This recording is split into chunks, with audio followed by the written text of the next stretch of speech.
नमस्कार, शुभ बिहानी सँगै अखबार दैनिकको खबर अपडेट खबर बुलेटिनमा यहाँलाई हार्दिक स्वागत छ। म किसान नेपाली। सदाको जस्तै आज पनि विभिन्न खबर बुलेटिन देश विदेशका घटनाक्रम, राजनीतिक खबर, खेल खबर सँगै उपस्थित भइसकेका छौं। यदि तपाईलाई हामीप्रति कुनै सल्लाह सुझाव एवं प्रतिक्रिया छन् भने तलको कमेन्ट बक्समा उल्लेख गर्न नभुल्नुहोला। यदि तपाईले अहिलेसम्म पनि हाम्रो च्यानल सब्स्क्राइब गर्नुभएको छैन भने सब्स्क्राइब गरिदिनु होला, सँगै रहेको बेल आइकन थिचिदिनु होला, जसले गर्दा तपाई समक्ष हाम्रा नयाँ अपडेटहरू सजिलै प्राप्त हुनेछन्। दर्शकबिन तपाईले हामीलाई कहाँदेखि हेर्दै हुनुहुन्छ त्यो पनि उल्लेख गरिदिनु होला। आज पहिलो पटक हेर्दै हुनुहुन्छ भने फर्स्ट टाइम भनेर कमेन्ट गरिदिनु होला र रेगुलर रूपमा हामीलाई हेर्दै हुनुहुन्छ भने रेगुलर भनेर कमेन्ट गरिदिनु होला र हाम्रो यो मेहनतका लागि एक लाइक गर्न नभुल्नु होला। हाम्रो यो सामग्री मन परेमा विभिन्न माध्यमबाट आफन्तजनमा शेयर गरिदिनु होला र हाम्रो यो मेहनतका लागि एक लाइक गर्न नभुल्नु होला। आउनुहोस् खबर बुलेटिन सुरु गरौँ मुख्य खबरका शीर्षकबाट। सरकार र शिक्षकहरू बीच सहमति आन्दोलनका कार्यक्रमहरू फिर्ता। यति एयरलाइन्स विमान दुर्घटना जाँचबुझ समितिले बुझाए प्रतिवेदन। प्रदर्शनका क्रममा नियन्त्रणमा लिएका 17 जनालाई छाडियो। देशभर 22 जना प्रतिनिधि रिक्त। वैशाखमा उपनिर्वाचनको तयारी। त्रिभुवन विमानस्थल आसपासमा चङ्गा ड्रोन बेलुन नउडाउन आग्रह। उच्च स्तरीय छानबिन आयोग नबनेपछि एमालेको जवाब, सरकार सम्झौताबाट पछि हट्यो। सुन तस्करीको जाँचबुझ गर्ने आयोगको कार्यदेशमा एमालेको असहमत। यातायात व्यवस्था विभागका महानिर्देशकको संयोजकत्वमा चाडपर्व यातायात सहजीकरण समिति गठन। राष्ट्रपति पौडेल पद पाएकाले सरकार प्रति कृतज्ञ हुनुहुन्छ, अध्यक्ष ओलीको आरोप। माध्यमिक तहसम्म शिक्षकको जिम्मेवारी स्थानीय तहले पूरा गर्नेमा अध्यक्ष नेपालको आशंका। झापाबाट 2 प्रतिनिधि आएपछि क्यानको अधिवेशनमा विवाद। अख्तियारको निष्कर्ष, पशुपतिको जलहरीमा अनियमितता छ। एचपीभी खोप लगाउने समय अवधि असोज 10 गतेसम्म थपियो। नासाले 7 वर्ष अघि अन्तरिक्षमा पठाएको यान आइतबार पृथ्वीमा अवतरण गर्दै। संखुवाल सभामा प्रहरीमाथि आक्रमण गर्ने 3 जना पक्राउ। शिक्षा विधेयक संशोधन मार्फत सर्वस्वीकार्य बनाउने कांग्रेसको प्रतिबद्धता। 12 वर्षमा ऊर्जा क्षेत्रमा $46 अर्ब लगानी गर्ने सरकारको योजना। अब संसारसँग प्रतिस्पर्धा गर्ने क्षेत्र सूचना प्रविधि नै हो, संचार मन्त्री शर्मा। वामपन्थी बीचको एकताका लागि प्रगतिशील लेखकले सिर्जना गर्नुपर्छ, मन्त्री किराती। भारतमा हुने क्रिकेट विश्वकप जित्ने टिमले 53 करोड रुपियाँ भन्दा धेरै पुरस्कार पाउने र एसियन गेमको महिला फुटबलमा नेपाल भियतनामसँग पराजित। अब समाचार विस्तारमा। सरकार र आन्दोलनरत शिक्षक बीच सहमति भएको छ। गृह मन्त्रालयमा शुक्रबार बसेको बैठकमा सहमति भएको सञ्चार तथा सूचना प्रविधि मन्त्री एवं सरकारी प्रवक्ता रेखा शर्माले जानकारी दिनुभयो। शिक्षा विधेयकको विरोधमा शिक्षकहरूले आन्दोलन गर्दै आएका थिए। सहमतिपछि आन्दोलनका सबै कार्यक्रम फिर्ता भएका छन्। सरकारले संसदमा पेश गरेको सहमतिको मस्यौदामा विद्यालय शिक्षा सम्बन्धी कानूनलाई संशोधन र एकीकरण गर्न बनेको विधेयकमा भएका केही व्यवस्थाहरू परिवर्तन गर्न संसदको सार्वभौमिकतालाई सम्मान गर्दै संसदीय प्रणाली अभ्यास संघीय संसद सञ्चालन सम्बन्धी मौजुदा विधि बमोजिम प्रक्रिया अघि बढाउने सहमति भएको छ। शिक्षाको समायोजन, तहगत प्रणाली र अवधिक बढुवाका विषयमा नेपाल शिक्षक महासंघ र विज्ञ समेतको प्रतिनिधित्व हुने गरी अध्ययन समिति गठन गर्ने र समितिको प्रतिवेदन बमोजिम आवश्यक कानुनी प्रावधान गर्ने गरी सहमति भएको छ। विद्यालय शिक्षा विधेयकमा असहमति जनाउँदै शिक्षकहरूले अस्ति बुधबारदेखि आन्दोलन गर्दै आएका थिए। उनीहरूले विधेयकमा विभिन्न 18 बुँदे माग राखेका थिए। आन्दोलनका कारण देशभरका सामुदायिक विद्यालयमा पठन पाठन प्रभावित भएको थियो। महासंघीय अध्यक्ष कमला तुलाधरले पनि वार्तामा सहमति भएको र आन्दोलनका कार्यक्रम फिर्ता भएको बताउनुभयो। यति एयरलाइन्सको विमान जाँचबुझ गर्न गठित समितिले सरकारलाई प्रतिवेदन बुझाएको छ। समितिले विवाह र संस्कृति, पर्यटन तथा नागरिक उड्डयन मन्त्रालयलाई प्रतिवेदन बुझाएको हो। गत माघ 1 गते काठमाडौँबाट पोखरा उडेको यति एयरलाइन्सको 9NANC विमान पोखरा अन्तर्राष्ट्रिय विमानस्थल नजिकै दुर्घटना भएको थियो। दुर्घटनाबारे विस्तृत जाँचबुझ गर्न समिति गठन गरिएको थियो। समितिले आगामी दिनमा यस किसिमका दुर्घटना हुन नदिन सुझाव सहितको प्रतिवेदन पेश गरेको हो। प्रतिवेदन अन्तर्राष्ट्रिय नागरिक उड्डयन संगठनको मापदण्ड बमोजिम 2 महिनाभित्र सार्वजनिक हुने मन्त्रालयले जनाएको छ। सिंहदरबार अगाडि प्रदर्शनका क्रममा प्रहरीले नियन्त्रणमा लिएका मोहन वैद्य किरण नेतृत्वको क्रान्तिकारी नेकपा निकट विद्यार्थी संगठन अखिल क्रान्तिकारीका 17 जनालाई प्रहरीले अहिले छाडेको छ। विद्यालय शिक्षा विधेयकको विरोधमा आज दिउँसो सिंहदरबार अगाडि प्रदर्शनमा उत्रिएका उनीहरूलाई नियन्त्रणमा लिएको र हिजो बेलुका सबैलाई छाडिएको जिल्ला प्रहरी परिषद काठमाडौँका प्रवक्ता तथा प्रहरी उपरीक्षक कुमोद ढुङ्गेलले जानकारी दिए। उनका अनुसार नियन्त्रणमा लिएका अखिल क्रान्तिकारीका संयोजक मिलन राई सहितका 17 जना रहेको र उनीहरू सबैलाई अहिले सिंहदरबार वृत्तबाट छाडिएको बताएका छन्।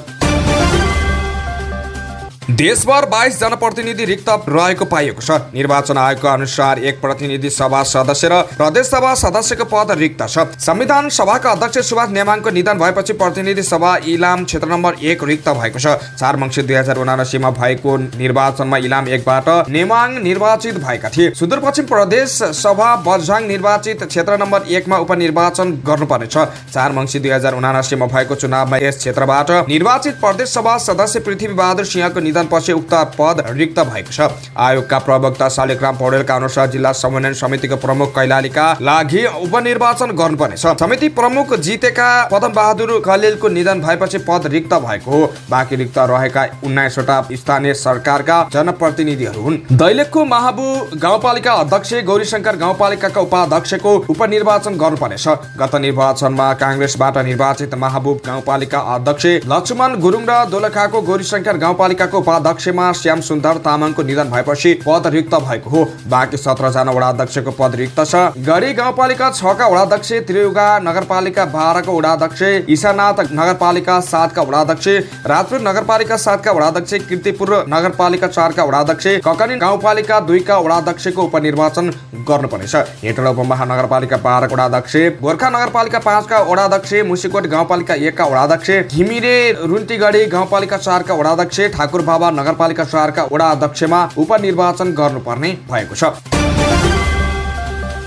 त्रिभुवन अन्तर्राष्ट्रिय विमानस्थल आसपासमा चङ्गा, ड्रोन, बेलुन लगायत नौडाना नेपाल नागरिक उड्डयन प्राधिकरणले आग्रह गरेको छ। विमानस्थल नागरिक उड्डयन कार्यालयले शुक्रबार एक सूचना निकालेर उडान तथा अवतरणको समयमा पटक पटक चङ्गा, ड्रोन, बेलुन उडाउने गरेको पाइएको र यसबाट उडान सुरक्षामा गम्भीर असर पर्न सक्ने तर्फ सचेत रहन अनुरोध गरेको हो। चङ्गा, ड्रोन, बेलुन, लेजर लाइटले उडान सुरक्षामा पार्ने जोखिमतर्फ ध्यान दिएर यस्ता गतिविधि नगर्न र नगराउन सम्बन्धित सबैलाई सूचना मार्फत सूचित गरिएको छ। साथै प्राधिकरणले अटेर गरी यस्ता काम गरेमा कानुन अनुसार कडा कारबाही गर्ने चेतावनी समेत दिएको छ।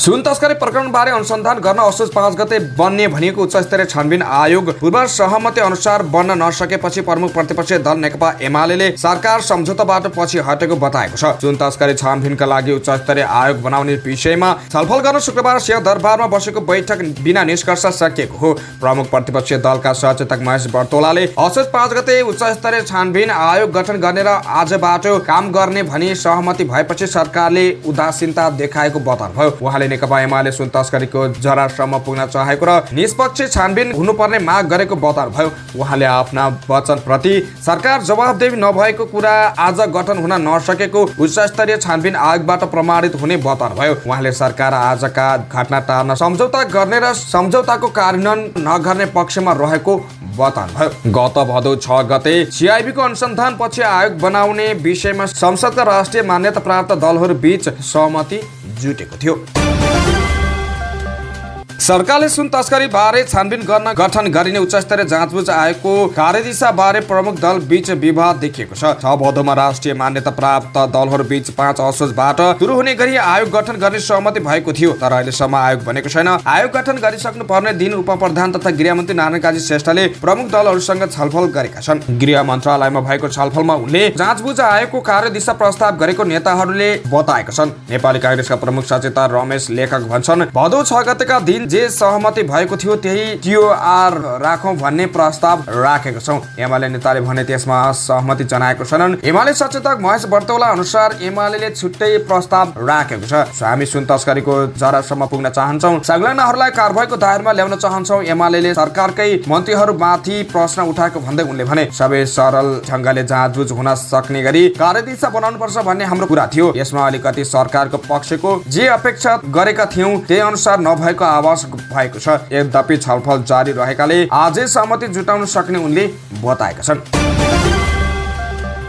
सरकारले चाडबाडमा यातायात व्यवस्था प्रभावकारी बनाउन यातायात व्यवस्था विभागका महानिर्देशक उद्धव प्रसाद रिजालको संयोजकत्वमा चाडपर्व यातायात सहजीकरण समिति बनाएको छ। शुक्रबार भौतिक पूर्वाधार तथा यातायात मन्त्री प्रकाश जावलाले सरकारवाला निकायहरूसँग छलफल गरी दशैं तिहार र छठ पर्व लक्षित यातायात व्यवस्था प्रभावकारी बनाउनको लागि चाडपर्व यातायात सहजीकरण समिति गठन गर्नुभएको हो। उहाँले यो वर्ष दशैं तिहार र छठ पर्वमा गाउँ फर्कने र गाउँबाट सहर आउने यात्रुहरूको लागि यातायातका सवारी साधन, सडक तथा ट्राफिक व्यवस्था सहजीकरण गर्ने काम समितिले गर्नुपर्ने बताउनुभयो। मन्त्री जावलाले दशैं तिहार र छठ पर्व लक्षित यातायात व्यवस्थापनमा पर्याप्त सवारी साधन यात्रुलाई टिकटको उपलब्धता लगायतका विषयमा केन्द्रित रहेर काम गर्ने निर्देशन दिनुभयो। उहाँले समितिमा यातायात व्यवसायी, ट्राफिक प्रहरी, नेपाल प्रहरी, प्रदेश सरकारको प्रतिनिधि, महानगर उपभोक्ता कर्मी र सडक विभागको समेत प्रतिनिधित्व रहने बताउनुभयो। उहाँले समितिले यो वर्षको चाडपर्वमा व्यवस्थित र सुरक्षित यातायात सेवा बनाउने गरी काम गर्न निर्देशन दिनुभयो। उहाँले यातायात क्षेत्रका अन्य समस्या समाधानको निम्ति एजेन्डागत रूपमा छलफल गरेर सरकारले नीतिगत, कानुनी र व्यवहारिक समाधान गर्ने बताउनुभयो।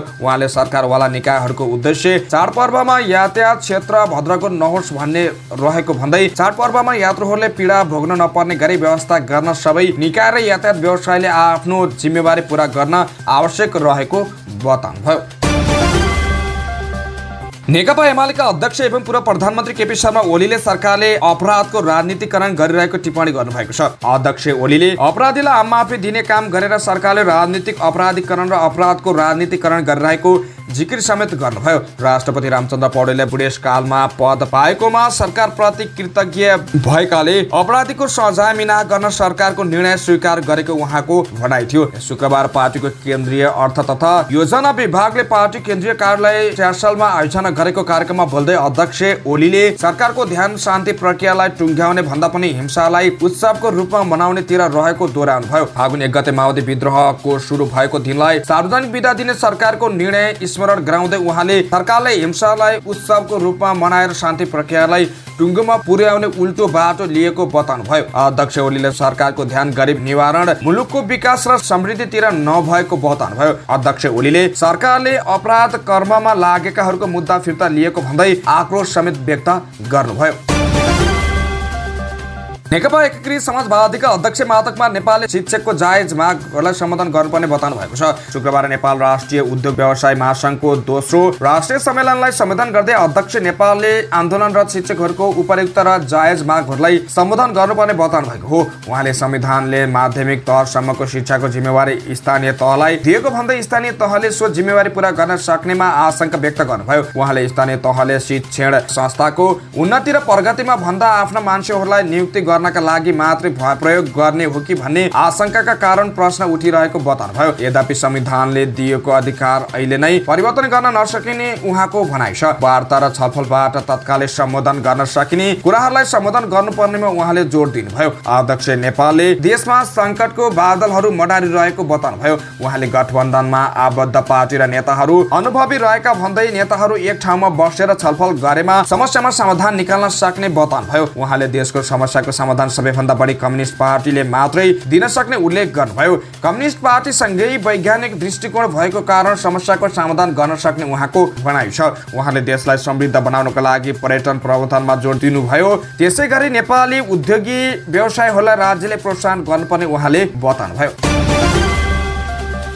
नेपाल क्रिकेट संघको साधारण सभामा झापा जिल्ला क्रिकेट संघबाट 2 प्रतिनिधि आएपछि विवाद भएको छ। झापा जिल्ला क्रिकेट संघबाट मनोज कटवाल र लापका लामा फरक माइन्युट सहित प्रतिनिधि बनेर आएका छन्। दुवै पक्षले आफू आधिकारिक प्रतिनिधि भएको दावी गरेपछि विवाद भएको हो। यो विवादका कारण साधारण सभामा लेखा परीक्षण प्रतिवेदन समेत पेश हुन सकेको छैन। बालुवाटार स्थित एक पार्टी प्यालेसमा शनिबारसम्म चल्ने साधारण सभाले नयाँ नेतृत्व चयन गर्नेछ, जसका लागि शनिबार बिहान 8 बजेबाट चुनावी प्रक्रिया सुरु हुने तयारी छ।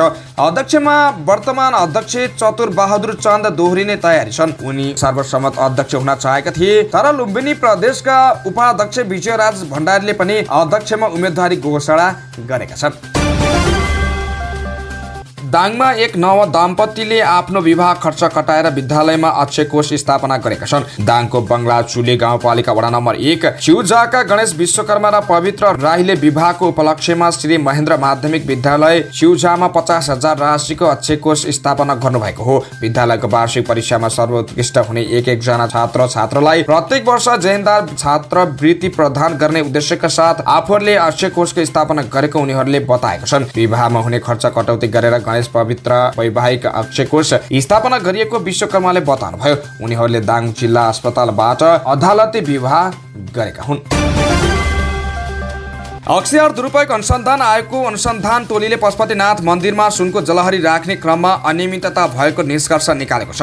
पशुपतिनाथ मन्दिरमा सुनको जलहरी राख्दा मुचुलका अनुसार जडान नभएको र छानबिन सुरु गरेपछि सुनको पेटी थप्ने काम भएको भन्दै अनियमितता भएको निष्कर्ष निकालेको हो। इमानदारीपूर्वक काम भएको थियो भने मुचुल्कामा पछि थपघट गर्नुपर्ने अवस्था थिएन। अख्तियार उच्च स्रोतले भन्यो, जहिले छानबिन सुरु हुन्छ वा अनुसन्धान अघि बढ्छ त्यसपछि कागजात सच्याउने सुन भेटिने काम भएको छ। त्यसको आधारमा अनियमितता भएको निष्कर्ष निकालिएको हो। 2 वर्ष अघि प्रतिनिधि सभा विघटन गरेर निर्वाचनको घोषणा गरेका प्रधानमन्त्री केपी शर्मा ओलीले पशुपतिनाथको मन्दिर पुगेर सुनको जलहरी राख्दा 30 करोड रुपियाँ दिने घोषणा गरेका थिए। चौतर्फी विरोधका बावजुद पशुपति क्षेत्र विकास कोषले मन्दिरमा चाँदीको साटो सुनको जलहरी राख्ने निर्णय गरेको थियो। जलहरी निर्माणका लागि करिब 100 किलो सुन लाग्ने इस्टिमेट भएपछि 108 किलो सुन चाहिने भन्ने निर्णय भएको थियो। 12 फागुन 2077 मा राष्ट्रपति विद्यादेवी भण्डारीले पशुपतिमा क्षमा पूजा गर्दा 108 किलोको जलहरी निर्माण गरी राखिएको भन्ने बयान नै तयार गरिएको थियो।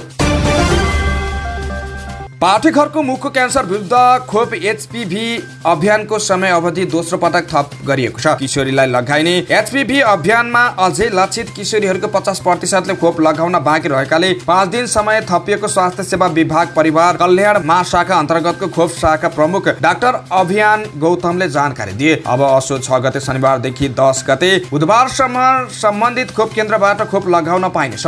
यसअघि पनि पहिलो पटक असोज 5 गतेसम्म समय थप गरिएको थियो। डाक्टर गौतमले खोप लगाउने समय अवधिमा शनिबार शोक बिदा, बाल दिवस, तीज, शिक्षक आन्दोलन लगायतका कारण व्यवधान आएकाले अभियान प्रभावकारी हुन नसकेको बताएका छन्। उनले भने केही स्थानमा खोपको कभरेज राम्रो भएको छैन। कभरेज नहुनुको कारण चाहिँ एक दिन बिराएर बिदा पनि परेको थियो। शनिबार शोक बिदा भयो, बाल दिवस भयो, तीज भयो। यस्तो कारणले गर्दा चाहिँ बिदामा त्यति राम्रो कभरेज गर्न सकेनौ। त्यो कारणले पनि केही किशोरी खोप लगाउनबाट वञ्चित भए। तर अहिले स्कुल पनि हडताल छ।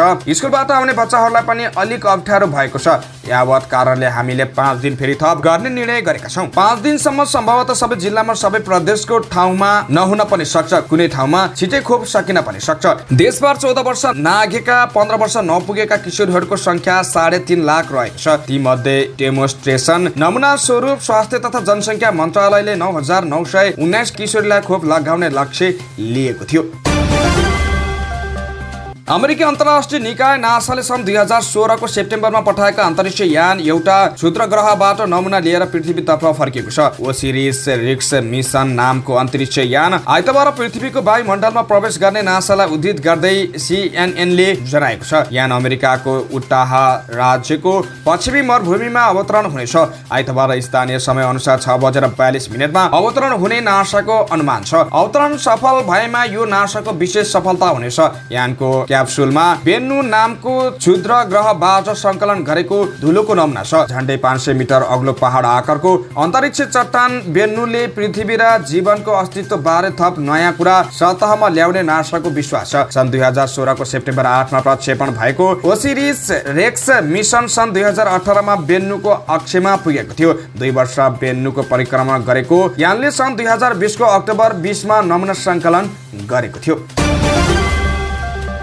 सङ्खुवाल सभाको 5 खपन नगरपालिकामा जाँड रक्सी खाएर प्रहरीमाथि आक्रमण गर्ने 3 जना पक्राउ परेका छन्। 5 खपन 7 का 32 वर्षीय महेश कटुवाल, 27 वर्षीय बसन्त कटुवाल र 24 वर्षीय विष्णु कटुवाल पक्राउ परेको जिल्ला प्रहरी कार्यालय सङ्खुवाल सभाका प्रहरी निरीक्षक इन्स्पेक्टर राजकुमार लामिछानेले बताउनुभयो। इन्स्पेक्टर लामिछानेका अनुसार बुधबार राति 11:30 बजेको समयमा उनीहरूले जाँड रक्सी खाएर बजारमा हो हल्ला गरी बजार नै आतंकित बनाएपछि स्थानीयले प्रहरीलाई खबर गरेका थिए। त्यसपछि इलाका प्रहरी कार्यालय 12बाट खटिएको प्रहरीले उनीहरूलाई सम्झाउँदा प्रहरी हवलदार सन्तोष राई माथि नै आक्रमण गरी घाइते बनाएको प्रहरीको भनाइ छ। अहिले प्रहरी हवलदारको उपचार भइरहेको छ। पक्राउ परेका 3 जना मध्ये मुलुकी फौजदारी कार्यविधि संहिता 2074 बमोजिम अनुसन्धान भइरहेको इन्स्पेक्टर लामिछानेले बताउनुभयो।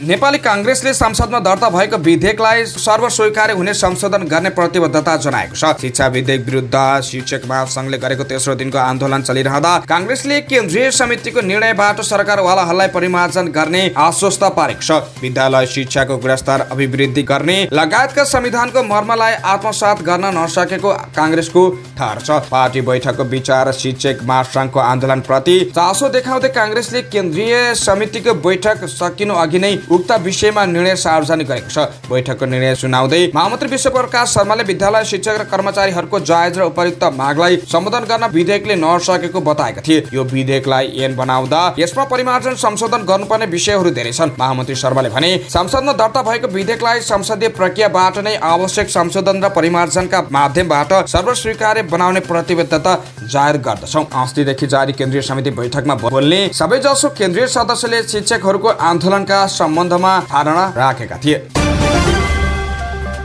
सरकारले सन् 2035 सम्म देशको ऊर्जा क्षेत्रको समग्र विकासका लागि 46 अर्ब अमेरिकी डलर बराबरको लगानी गर्ने लक्ष्य सहितको महत्त्वकांक्षी कार्ययोजना तयार पारेको छ। देशको आर्थिक विकासको मुख्य आधारको रूपमा ऊर्जा क्षेत्रलाई अगाडि सार्दै सरकारले 46 अर्ब डलर लगानी गर्ने लक्ष्य तय गरेको हो। सरकारले सन् 2023 देखि 2035 सम्मको 12 वर्षे कार्ययोजना तयार पारेको छ। बदलिँदो अवस्थालाई सम्बोधन गर्ने लक्ष्यका साथ कार्ययोजना तयार पारिएको ऊर्जा जलस्रोत तथा सिँचाइ मन्त्रालयको भनाइ छ। मन्त्रालयका सहसचिव सन्दीप कुमार देवको संयोजकत्वमा कार्यदलले तयार पारेको ऊर्जा विकास मार्गचित्र तथा कार्ययोजना 2080 मा जलविद्युत आयोजना प्रसारण वितरण तथा सब स्टेशनका लागि आवश्यक पर्ने लगानीको विस्तृत विवरण समेत समेटिएको छ। कार्यदलमा विद्युत विकास विभागका उपमहानिर्देशक सञ्जय ढुङ्गेल, नेपाल विद्युत प्राधिकरणका उपकार्यकारी निर्देशक प्रदीप कुमार थिके, प्राधिकरणका निर्देशक प्रबल अधिकारी, ऊर्जा मन्त्रालयका सिडिई बाबुराजा अधिकारी लगायतका सदस्य हुनुहुन्थ्यो। ऊर्जा मन्त्री बस्नेतले मन्त्री स्तरीय निर्णय गर्दै गएको असार 26 गते कार्यदल गठन गर्नुभएको थियो। यो कार्ययोजना सहितको प्रतिवेदन केही दिन अघि मात्र ऊर्जा जलस्रोत तथा सिँचाइ मन्त्री शक्तिबहादुर बस्नेतलाई बुझाइएको छ। प्रतिवेदन सम्बन्ध सरकार भएका निकाय बीच थप विस्तृत छलफल गराएर मन्त्री परिषदबाट पारित गर्ने तयारी गरिएको छ। सडकमा माटो झारेको भन्दै बिलित कन्टेकलाई काठमाडौँ महानगरले 50,000 रुपियाँ जरिमाना तिराएको छ। शुक्रबार बिहान काठमाडौँ महानगरपालिका 11 स्थित थापाथलीमा बिलिल कन्टेकले सडकमै माटो झारेको पाइएपछि जरिमाना तिराएको महानगर नगर प्रहरीले जानकारी दिएको छ। शुक्रबार नै सडक पेटीमा निर्माण सामग्री राखी सडक अवरुद्ध गरेको भन्दै वडा नम्बर 9 तिलगङ्गा निवासी सुदर्शन कणेललाई पनि 25,000 रुपियाँ जरिमाना गराएको महानगरले जनाएको छ। सडकमा निर्माण सामग्री राख्न पाइँदैन, सडक नै अवरुद्ध हुने गरी कसैले पनि निर्माण सामग्री राखेको सूचना हाम्रो टोलीलाई दिएको खण्डमा तत्काल कारबाही गर्छौं, नगर प्रहरी उपरीक्षक दिनेश अर्याल भने। नगर प्रहरीले जथाभावी फोहोर फाल्ने, सडक अवरुद्ध गरेर निर्माण सामग्री राख्ने, खुला स्थानमा आगो बाल्ने, प्रचार पोस्टर टाँसेर फोहोर गर्नेलाई ठाउँको ठाउँ जरिमाना गर्ने अर्यालले बताएका छन्।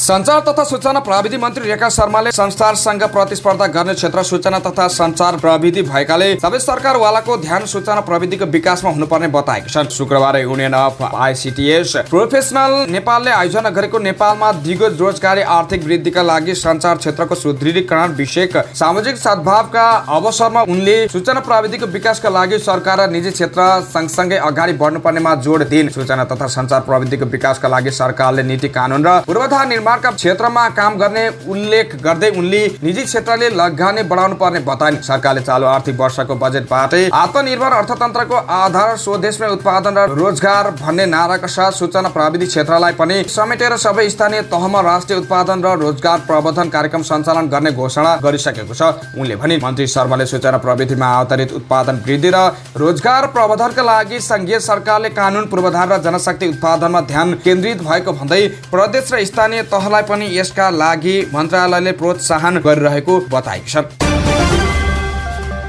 संस्कृति पर्यटन तथा नागरिक उड्डयन मन्त्री सुदन किराँतीले जनता र सहितका सपना पूरा गराउन वामपन्थीलाई एकबद्ध बनाउन लेखकले सशक्त सिर्जना गर्नुपर्ने बताएको छन्। प्रगतिशील लेखक सङ्घ प्रेलेसको 72औं वार्षिक उत्सव तथा पुरस्कार वितरण कार्यक्रममा मन्त्री किराँतीले विश्वकै कम्युनिस्ट रक्षात्मक स्थितिमा रहेका बेला नेपालमा कम्युनिस्ट एक हुन नसकेको तर विक्रमसम्म 2009 देखि प्रोलेसमा सबै वाम विचारमा लेख सङ्गठित भएको सन्दर्भ उल्लेख गर्दै सङ्घले एकताका लागि पहल गर्ने ताकत राख्ने बताएका छन्। उनले भने आफ्नो उचाइ अग्लो बनाउन अरूलाई खुट्टा तान्ने प्रविधि कम्युनिस्टमा देखिन्छ।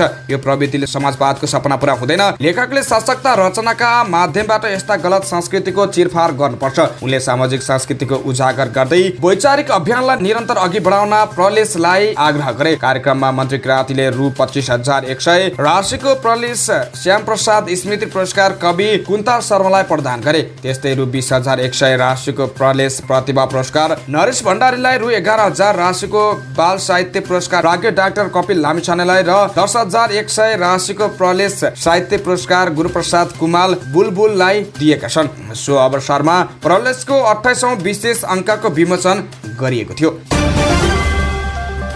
1.5 वर्ष अघि चुनावी अभियानमा रहँदा काठमाडौँ महानगरका मेयर बालेन शाह फुटपाथ व्यवसायलाई हटाउने होइन व्यवस्थापन गर्नुपर्ने मत राख्थे। महानगरका साना सडक व्यवसायीहरूको व्यवस्थापन ठूलो कुरा नभएको बताउँदै उनी निश्चित समय र स्थानमा न्यूनतम शुल्क लिएर निरन्तरता दिने अन्तर्राष्ट्रिय अभ्यास रहेको उदाहरण समेत दिन्थे। त्यति मात्र होइन, गायक रमेशले सङ्गीत गरेको गरिबको चमेली बोल्दिने कोही छैन गीत उनको चुनावी नारा नै बन्न पुग्यो। र्याप सङ्गीतको भाव अनि इन्जिनियरिङ पृष्ठभूमिको विधागत ज्ञानबाट आएका बालेनलाई चुनावका बेला सर्वत्र गुन्जिएको यो गीतले विपन्न वर्गको पक्षमा वकालत गर्ने युवा नेताको छवि दिलायो। तर 12 जेठ 2079 मा मेयरमा निर्वाचित भए यता बालेन शाह सडकमा व्यवसाय गरेर दैनिक गुजारा चलाउने यही वर्ग विरुद्ध निर्मम देखिए। पदमा पुगेपछि बालेनले गीत बिर्से, प्रतिबद्धता बिर्से भन्नेलाई प्रहरी नियन्त्रणमा परेका गरिबहरूको तथ्याङ्क काफी छ। आर्थिक वर्ष 2079-80 को साउन 29 सम्म महानगरले सडक व्यवसाय गर्दै आएका 1145 जनालाई नियन्त्रणमा लिएको छ। उनीहरूलाई 6,86,300 रुपियाँ जरिवाना असुल गरेको छ। आर्थिक वर्ष 2078-79 मा महानगरले 507 जनालाई नियन्त्रणमा लिएर 2,73,100 रुपियाँ जरिवाना असुल गरेको नगर प्रहरीको तथ्याङ्क छ। यसरी मेयर शाहले चुनाव अघिको बाचा विपरीत विकल्प बिना गरिब र सीमान्तकृत वर्गको गाँस खोसेको भन्दै सामाजिक अभियन्ता यी सहितका अभियन्ताले मेयर र उपमेयरको कार्यालय अगाडि भद्र प्रदर्शन गरिरहेका छन्। पोखराको फिर्के खोलामा निर्माणाधीन पुल 5 वर्ष पुग्ने लाग्दा पनि बन्न सकेको छैन। 2.5 वर्षमा नै सक्ने गरी निर्माण कम्पनीले ठेक्का लिएको भए पनि अहिलेसम्म पुल बन्न नसकेको हो। पोखरा महानगरपालिका 4 र 5 जोड्ने फिर्के पुल निर्माण नहुँदा आवत जावतमा समस्या भइरहेको छ। पोखरा बागलुङ राजमार्ग अन्तर्गत 0 हरिचोक सडक 6 लेनको बने पनि पुल भने 2 लेनको छ। पुल निर्माणका लागि 2075 साल असोज 8 गते 12,32,26,000 रुपियाँको लागतमा काम सक्ने गरी सम्झौता भएको थियो। 2077 साल चैत 30 गतेसम्ममा निर्माण सम्पन्न गर्ने गरी शान्ति आरोग्य जेबी सानेपा ललितपुरसँग ठेक्का सम्झौता भएको थियो। तर पटक म्याद थप गर्दै 2081 वैशाखसम्म म्याद पाएको सडक डिभिजन कार्यालय पोखराका इन्जिनियर सहनशिला कायस्थले जानकारी दिनुभयो। अहिलेसम्म 30% मात्र काम सकिएको उहाँको भनाइ छ। पहुँचका आधारमा निर्माण कम्पनीले पटक म्याद थप्दै आएको पोखरा 5 का वडाध्यक्ष विष्णुप्रसाद बरालले बताउनुभयो। समाचारको क्रममा मौसम खबर। हाल मनसुनको न्यून चापीय रेखा सरदर स्थानको दक्षिणतिर अवस्थित छ।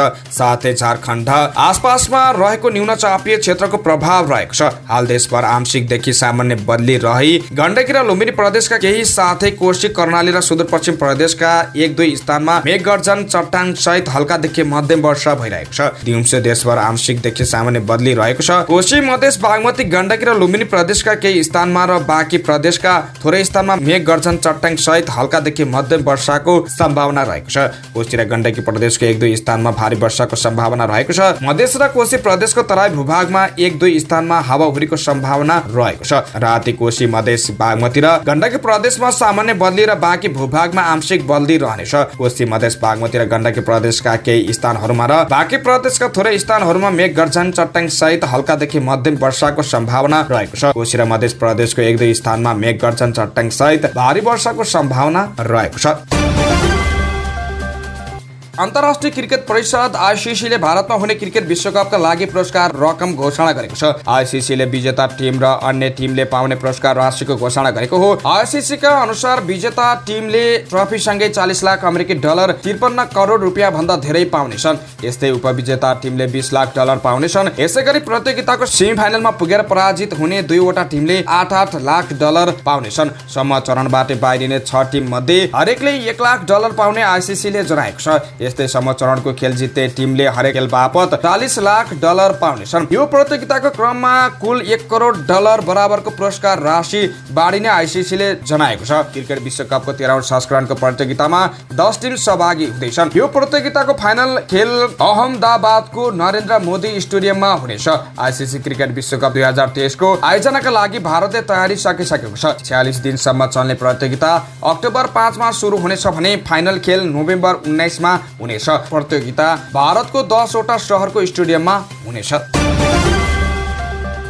र समाचारको अन्त्यमा खेल खबर। एसियाली खेलकुदको महिला फुटबलमा नेपाल आफ्नो पहिलो खेलमै पराजित भएको छ। चीनको हाङचौङमा भएको खेलमा नेपाल भियतनामसँग 2-0 गोलले पराजित भएको हो। खेलमा पहिलो हाफमा भियतनामलाई गोल गर्नबाट रोके पनि नेपालले दोस्रो हाफमा 11 मिनेट भित्र 2 गोल खायो। भियतनामका लागि फाम हाई इनले 53 र 20 धुवाले 64औं मिनेटमा गोल गरे। यसअघि भियतनामसँग 2 पटक खेलेको नेपाल लगातार तेस्रो पटक पराजित भएको हो। पेरिस ओलम्पिक अन्तर्गत महिला फुटबलको एसिया छनौट अन्तर्गत घरेलु मैदानमा खेलेको दुवै खेलमा नेपाल भियतनामसँग पराजित भएको थियो। अहिलेसम्म साफ च्याम्पियनसिपको उपाधि जित्न नसकेको नेपाल रहेको यो समूहमा पूर्व विश्व विजेता जापान सहित बङ्गलादेश पनि रहेका छन्। हवस् त यिनै खबरसँगै आजलाई अखबार दैनिक सकियो। स्वच्छ ताजा अनि निष्पक्ष समाचारको लागि हाम्रो च्यानल सब्स्क्राइब गर्न नभुल्नुहोला। बिदा हुन्छौँ, नमस्कार।